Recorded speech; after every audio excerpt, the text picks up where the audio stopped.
Dom's Manufactory. Well, as you can see, Betsy is still up on stands. So today I am going to experiment with those ball joints. So I'll be taking you along with me during that whole process of how I measure them for travel and put them in the car and make sure that I don't have any binding on either the upper travel or lower travel. It's a lot like the previous ones I did on suspension. Oh gosh, I did 4 or 5 on suspension like a year and a half ago. If you want to see how I went through the initial measurement for the redesign, it's all in there. I'll put a link in the description for that if you want to go back and check it out. So that's pretty much what I'm doing today. Ball joints. Let's get at it. First order of business, let's get the wheels off.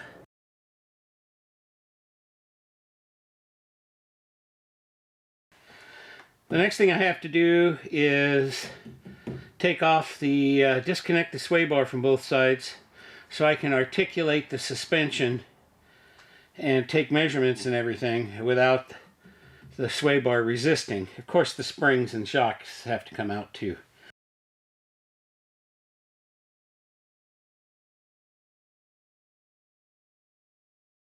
So what I normally do is put all this stuff back on the stud.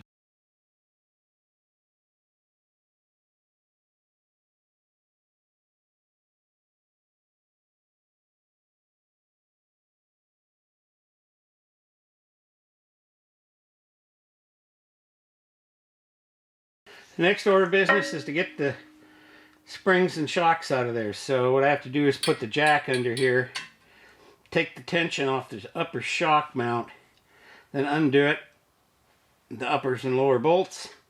And when I let the suspension down, I can take the spring out.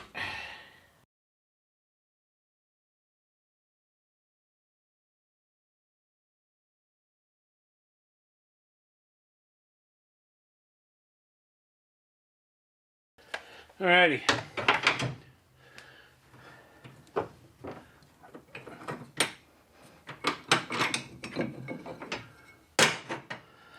So one thing I do is I put the bolts back on these, or put the nuts back on these retaining bolts for the shock mount so that I don't lose the bolts and they stay in place when I have the springs out, and consequently when I'm putting subsequently when I'm putting the springs back in, the bolts are right where they belong. Just like that. Alrighty, now I'll just take the bolts out of the bottom. Geez, lately it seems like I'm always getting a light or something in the way of the shot. I don't know.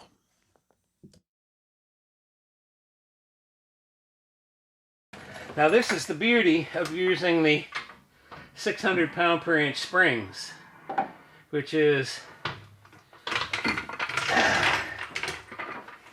once you get the shock out of there,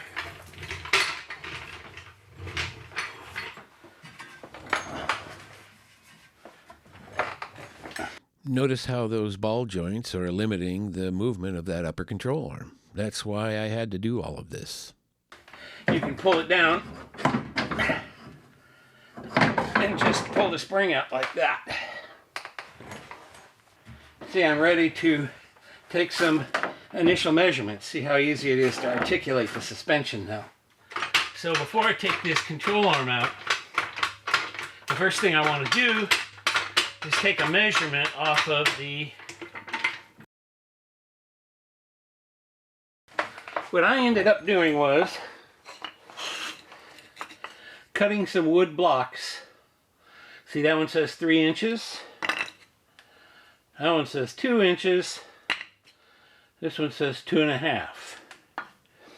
And basically what that is a block I put between the ball joint and the bump stop.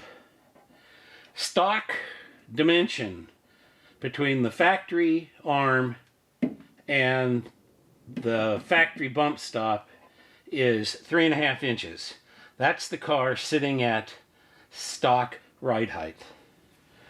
My car is lowered an inch, so I use the 2.5 inch block. But actually, now that the springs have been on the road a while, it has sagged about 1/4 inch from that.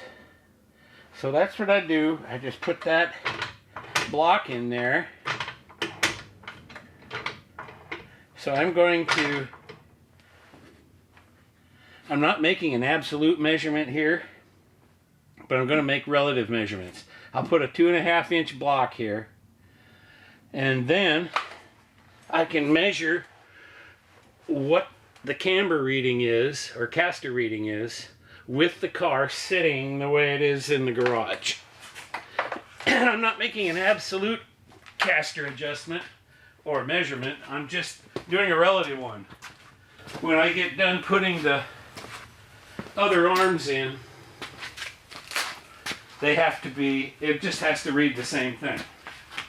And that's it. So this is how I do that. It's relatively simple.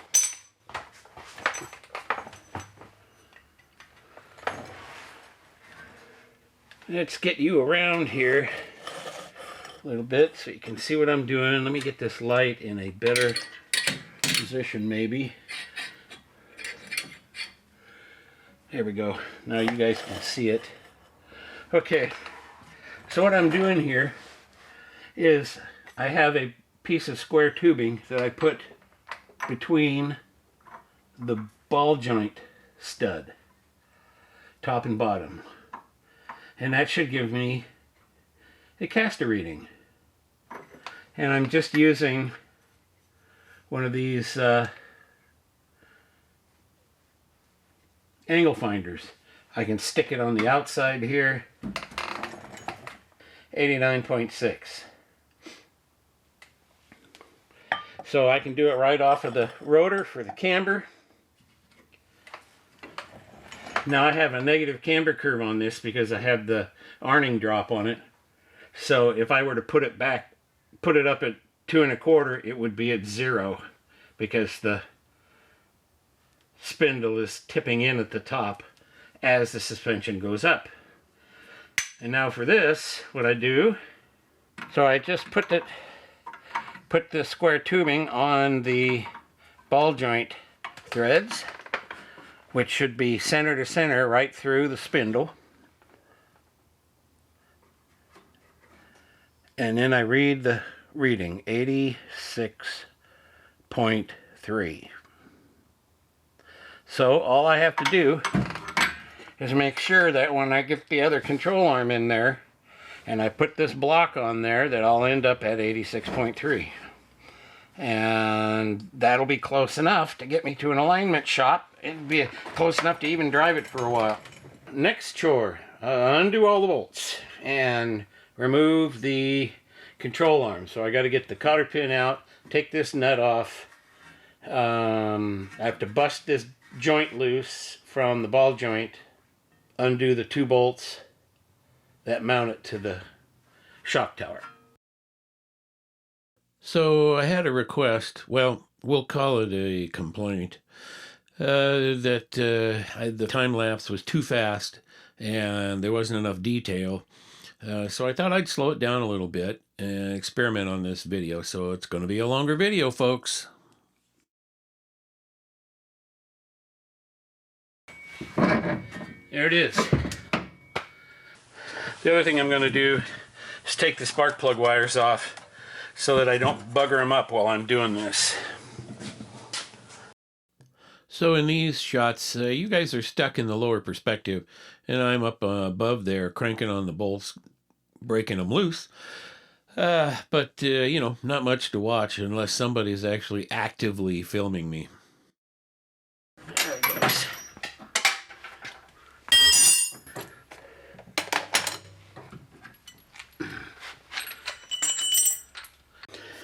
All right, so here's the modified boots.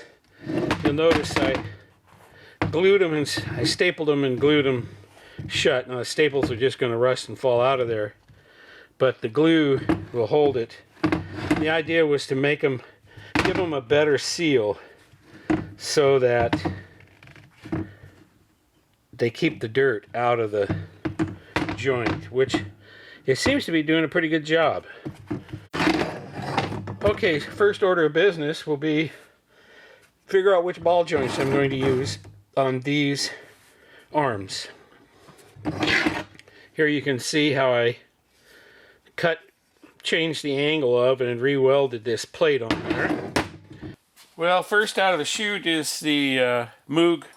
So let's measure this. Basically all I'm doing is checking it up in the vise here. I grab my little Quin tools. There we go. Digital level. So basically just put this on there, put this on here, take it up to the top and zero it. Okay.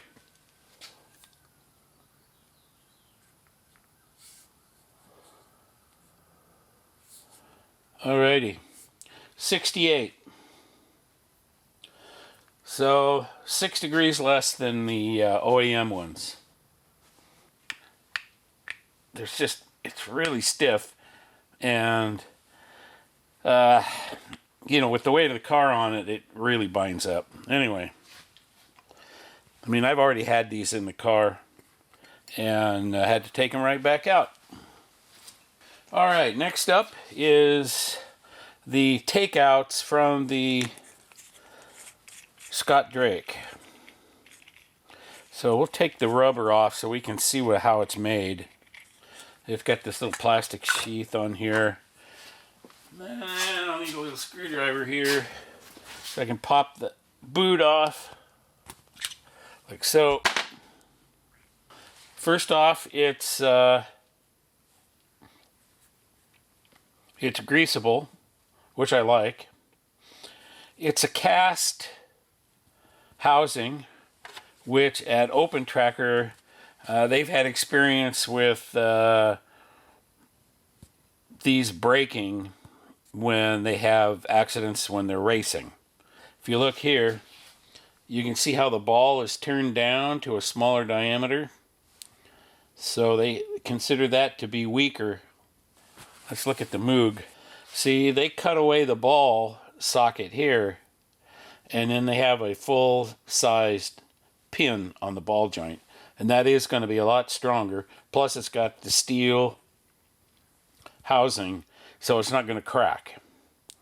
Anyway, so what they're doing there is trying to increase the amount of sweep of this ball joint by turning down the shaft. So let's just, wow, I can tell you right now, look at this. Just the weight of this on it makes it move.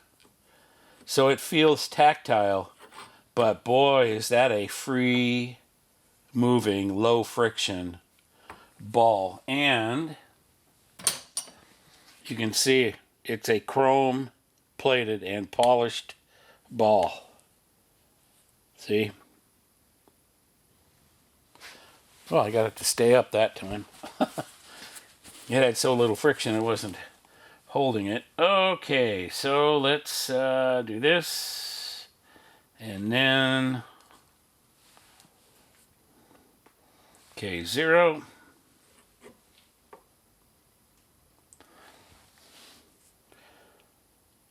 $61.6.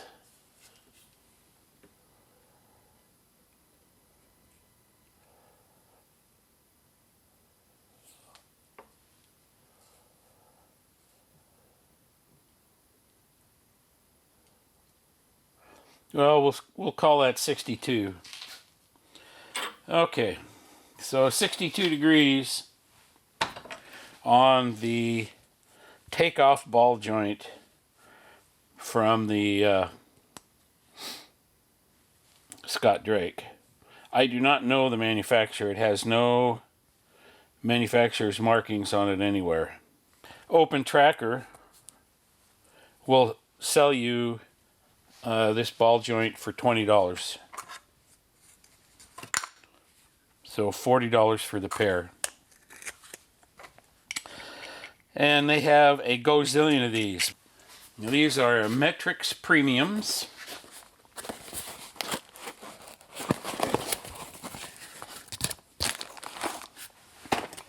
So this is a sealed unit. I did go around to a bunch of auto parts stores and try a bunch of ball joints, and typically the aftermarket ones ran 55 to 58 degrees. Okay, same story here.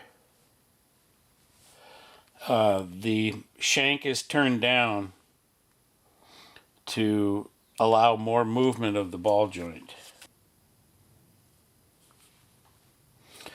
So, not a lot of sweep. And this one has very low friction, very smooth. It has a chrome plated, maybe not chrome plated. This one just looks polished. But it's very smooth. These ball joints do not come with the boot retainer, which I am not too thrilled about. Like I said in that video before, when I was using these on the TCP arms, because you got to have that retainer there if you want to keep the water out of the thing. The next one is the AC Delco.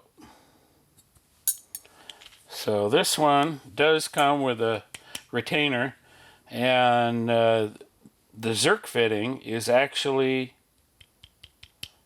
points down right here. So it doesn't have a Zerk fitting on the top, it's over here on the side. And what that allows them to do is to have a full socket. It's very much like the Moog, where the pin has not been turned down and they turn the socket, open up the socket for the extra travel.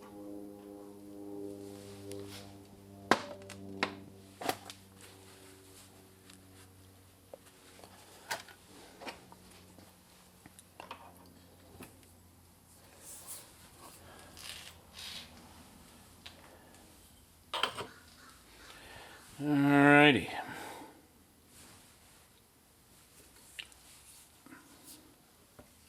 Well, it's a little on the stiffer side. It is not as free as the... Actually, you know what?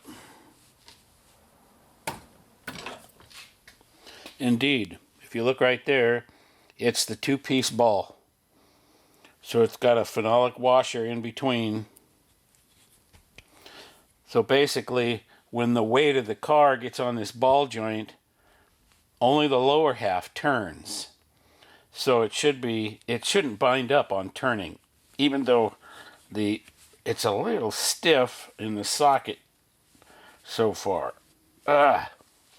It feels as stiff as the Moog. But it shouldn't be on turning force.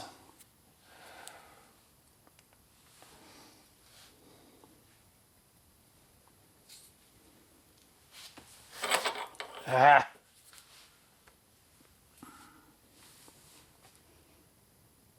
68 degrees. That's more like it.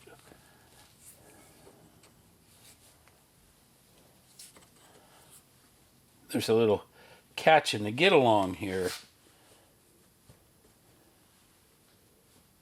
Yeah, just a little bit. But we'll go with the 68 degrees. Alright, so the only reason that all of this is a concern is that the sweep of these ball joints has to be perfectly centered between the bump stop and the drop to the frame rail. And because each of these ball joints has a different sweep,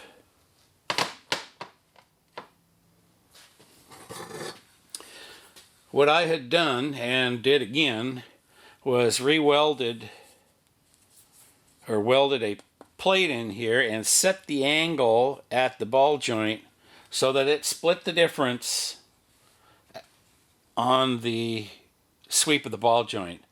So with the Moog, when it was all the way to the top, it had about 11 degrees or 10 degrees worth of leftover travel. And when it hit the bottom, it had 10 degrees. Actually, I think it was 8 at the bottom. I'd have to go back and look at my video. Anyway, that was the angle that I chose. And unfortunately, the metrics ball joint doesn't allow for the arm to hit the bump stop. It stops a couple of degrees early. So that means these would break under normal usage. Because what I didn't want to have to do is cut these all apart and reset the angle of the plate here to work with the different ball joint. I mean, like an idiot, I set it up to work with the Moogs, and then the Moogs don't work. So anyway, so these had 62 and they're really low friction, so these will probably work. And the AC Delcos have 68, so they'll work for sure. But they're a little stiff on suspension moves, and I don't know about the steering yet, so I'll have to test it to make sure. I mean, technically, these should work really good. So the whole point here is, if I want the steering to be easy with my manual steering, and you know, with a regular car, I say that like the Mustang isn't a regular car, but when a car is handling properly, you get into the corner and the caster wants to straighten the wheels out. With these stiff ball joints, that doesn't happen. I have to forcibly turn the wheel back to straight, and then it sticks. So I'm wandering all over the road because I have to put so much force on the steering, and then it'll move and change, and it's too much. I can't just very nicely control the wheel. Now it begs the question, would that even be a problem with power steering? And the answer to that is, yeah, I don't know. I don't have power steering, so I can't answer that question. So that's it for the ball joints I've gotten so far. So that's my first thing, is I'm going to put these in and see if they have enough sweep to run on the ball joint. If not, then I will put these that have 68 degrees, which should work perfectly. They're just going to have to wear in before they're really low friction, and they'll never be as low friction as this ball joint here. In the meantime, I gotta drive these pins out of the... I should be able to just do that. Okay, so I called them pins. They're really rivets, and they were swedged a little bit, so they took a little beating to get them out of there.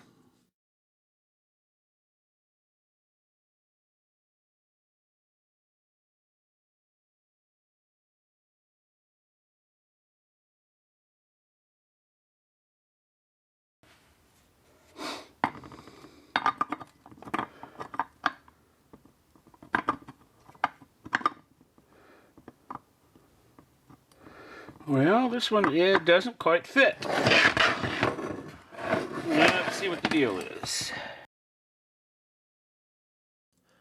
So naturally, I had designed these to work with the Moogs, so I have to redesign it a little bit because the crown on the takeouts were slightly bigger, so you can see I'm grinding away to make them fit. I also had to do some grinding on the ball joints.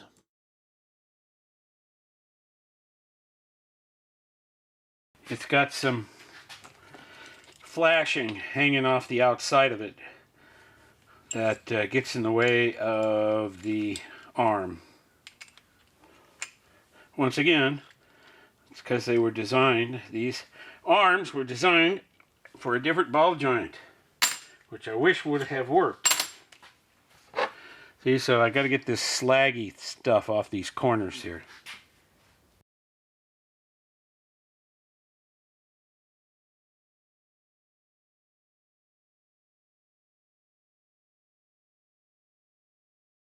It does not escape me that this means that anybody working on the car later is going to have to modify parts in order to make them fit on my car, you know, after I'm dead and gone or whatever. But, you know, it's not insurmountable.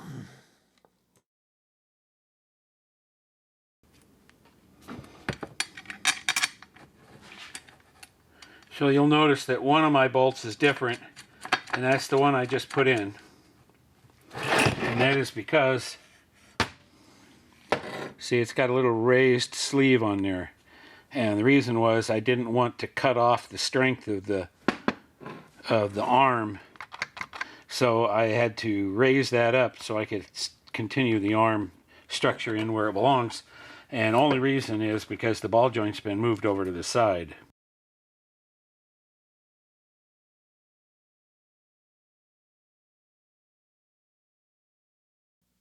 So to reiterate the data, the ball joint has to move 138 thousandths for each degree of caster.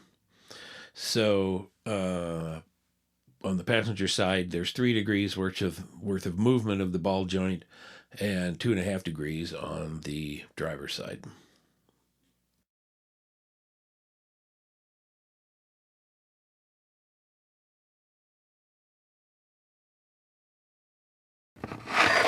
So what's the next thing that has to happen? Well, I will have to transfer these over, but before I do that and get all rambunctious and everything, I'm going to put these in. Just using a standard nut on the inside of these arms, even with a lock washer, it doesn't provide as much clamping area as the OEM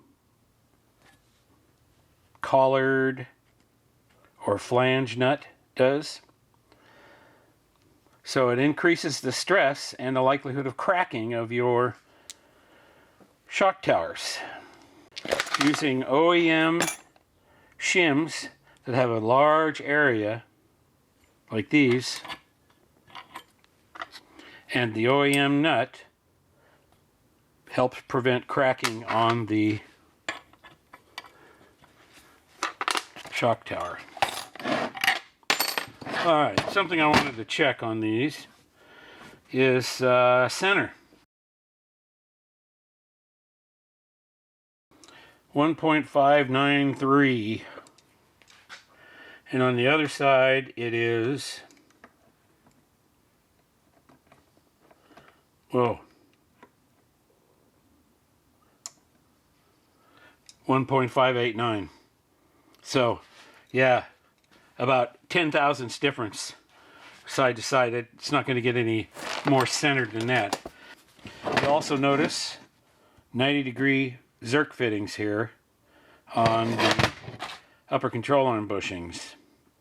And that, of course, allows me to just jack the car up so I can get my grease gun over the top of the wheel, and I can just plug right onto the control arm and grease it. Alrighty. Yeah, all of that. Oops, you know what I did?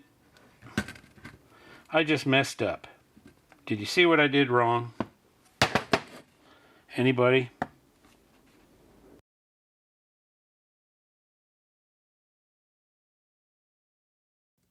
Take out your notebooks, folks. You're being graded. So, anybody figure it out? Leave your comments below.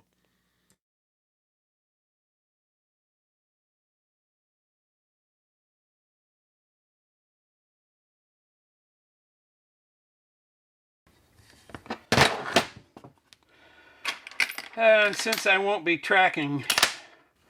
doing any track days with this car, I don't think. Really? That's a shame.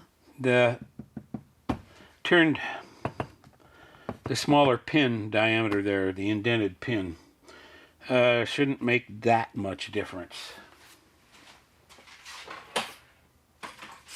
Another thing I like to do is turn the ball joint so that the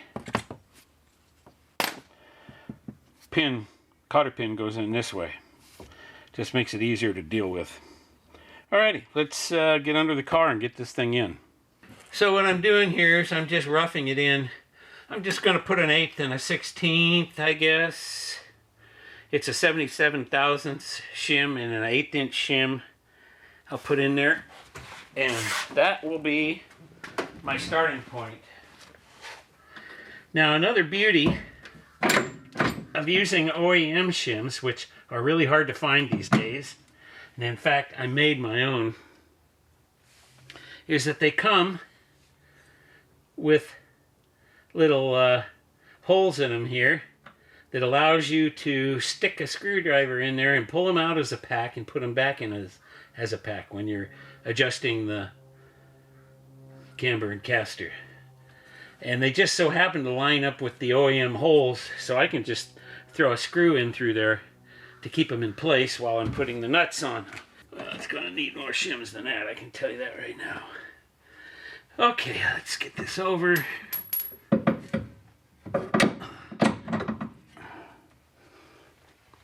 And we'll just snug this nut up just a little bit here.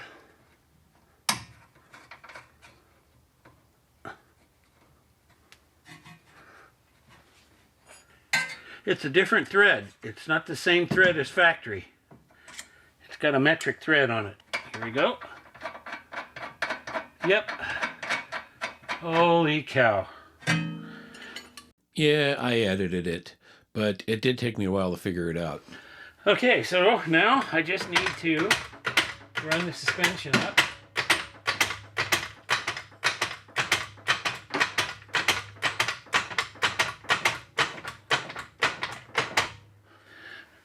Get my 2.5 in here. Whoops, too much.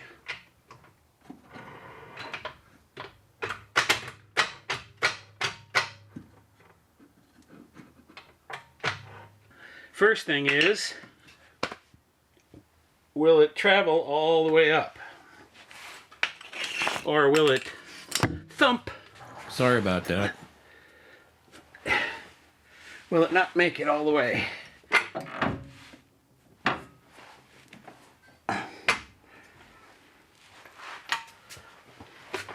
Well,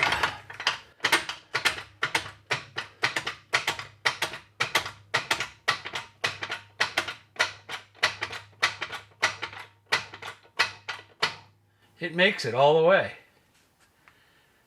Okay, hallelujah. Now there's not going to be much travel left, but there's enough. So the super low friction ball joints will work with these control arms at 62.5 degrees. Well, that's great. Oh, my prayer bones are getting tired. There. So that I can get up in here and read the caster.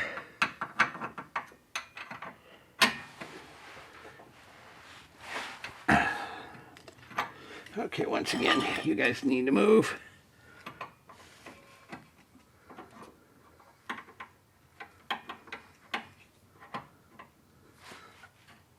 Okay, this is going to be roughly where it needs to be. And, come on.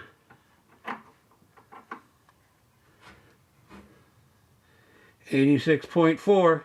Look at that. Well, 86.2.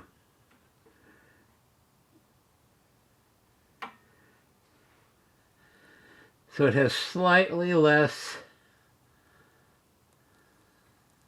Pretty close though, within 0.2.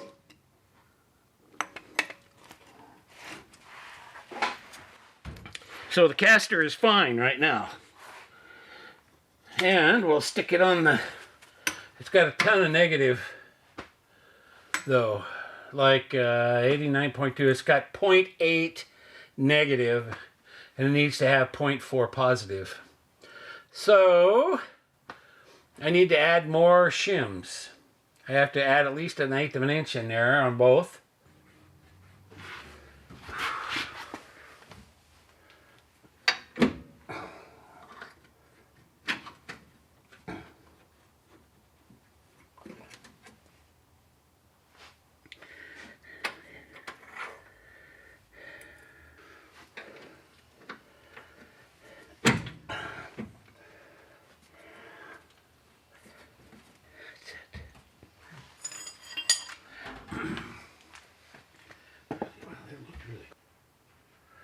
Okay, that's not quite far enough yet. It's saying that it is 90 degrees, but I know for a fact that the suspension ride height is in between because the springs have sagged a little. So it's about there. So it's saying that it's about 1/10 of a degree negative, which on the passenger side is too much. It should really be straight up and down. Yeah. So let's take it down to here, put it back up on there. Okay. Yeah, see, it shows 90, 89.9. Showing, yeah, it's still showing just a tad negative. And it's supposed to be a positive 0.4. So I'm about 1/2 a degree off, which should be about 1/16 of an inch shim. So something around 62. Okay, so bring it down again, loosen it up.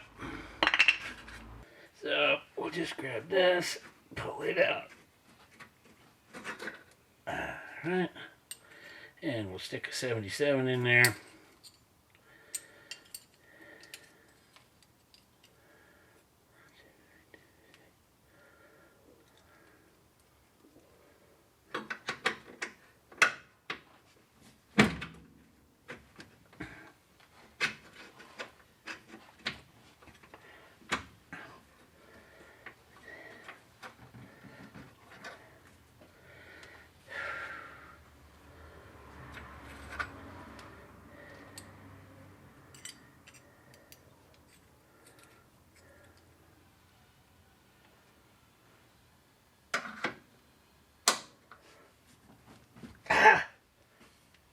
Okay, not enough space.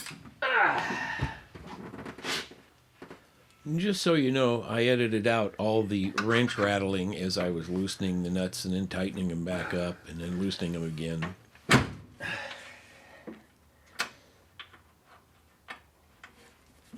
This video's getting long enough, don't you think? Okay, now tighten them up. And this is the process.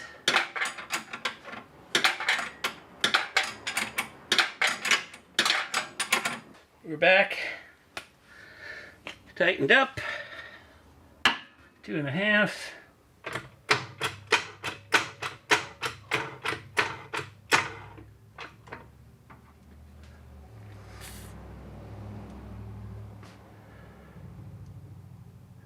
Perfect. The thing you got to remember is these little things here, they're only accurate to within 1/2 a degree. I'll definitely have to take it in for an alignment after the fact, after I'm all done here. Another thing you might ask is, oh sure, it's so easy to do that when you don't have the springs in it. What about when you're at the alignment shop? Well, the deal there is that when this arm is hanging off the shock absorber, so it's containing the spring, you can just loosen those nuts and it'll just all you got to do is pull on the wheel and it pulls the arm out and you can change the shims. Is that the strut? Yeah. See, it's hitting the stop. And it goes all the way down to the frame. So the reality here is that this ball joint will sweep 62.5 degrees. The arm is only sweeping 50. So the angle of this, the end of this arm has to be set so that the ball joint will go all the way to the bottom and all the way to the top. And that's about what it is, but I would say with it only being 4 degrees difference between the 58, which doesn't work, and this 62.5, that's really only going to be 2 degrees more sweep. So it's running out of travel when it hits this bump stop. But that's okay. I like having the ball joint adjusted just a little bit more towards the downside so that I can just put the spring in and out without a compressor. It makes changing stuff and doing this kind of work really easy. Now I just have to put the spring and shock back in and I can drive it. It should have the same caster and the same camber that I had before. So next up, I got to get the spring perches on so I can put the springs in. So you'll notice there's 2 little spacers there. And I used those because the mounting points for that spring perch actually sit lower on the TCP arms than they do on the OEM. So you put these spring perches in with the coil stop right there. Towards the inside. Just like that.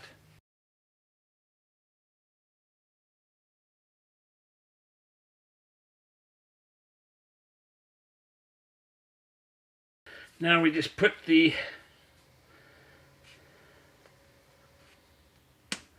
spring back in.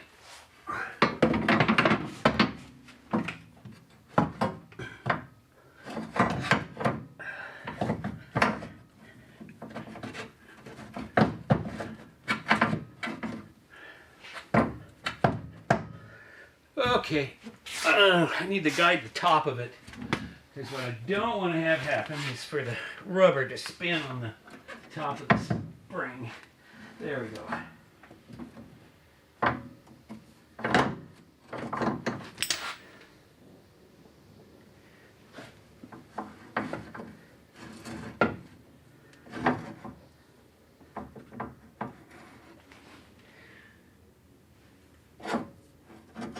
There it is. That is perfect. Now, the next thing you want to do is get your hand up on the top and guide the spring so that it's aligned. It goes up into the socket of the shock tower straight. There, just like that. Once that's done, I can jack it up.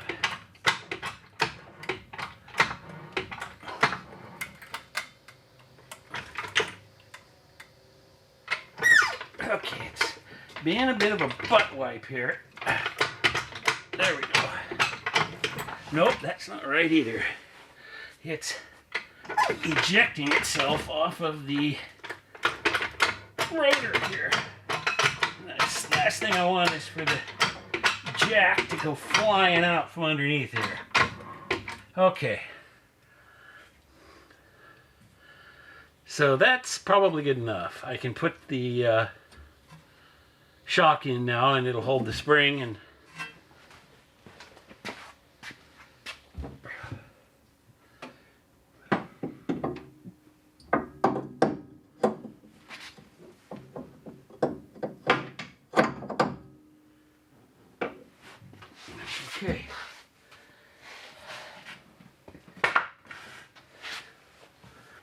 So at this point, get the light down here.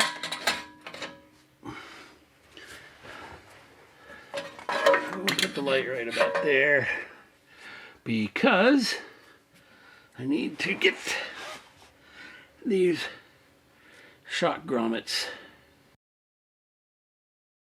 These are always a bit fiddly.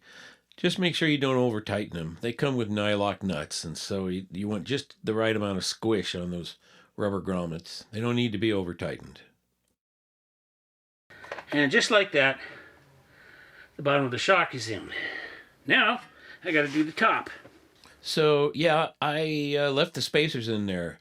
And one would say, well, hey, you got a ball joint that allow the full swing of the arm. What'd you do that for? Well, the spring won't stay in place without it. All back in. All back together. I guess I don't need to show you the second side. I'll just knock it out and I'll come back and maybe we'll go for a road test. I should be able to do that.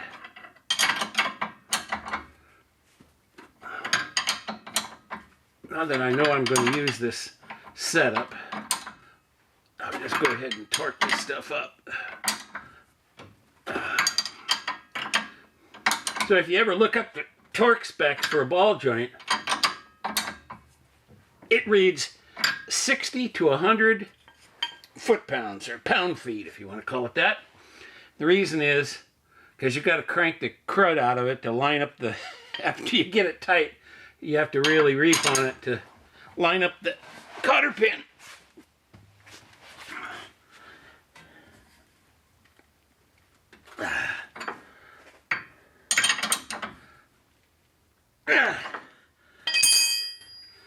Well, nope, just a bit more. Jeez. Okay. No, just a touch more.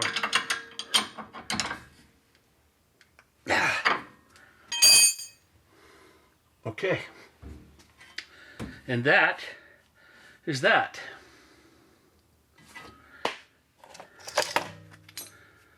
Cut. Well, I better not cut, right? Because you guys are watching. Which means if I don't put this cotter pin in, I can hear the internet now screaming and yelling.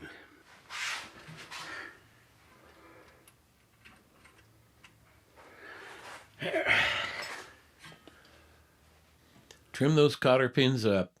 Let's make it look nice, folks.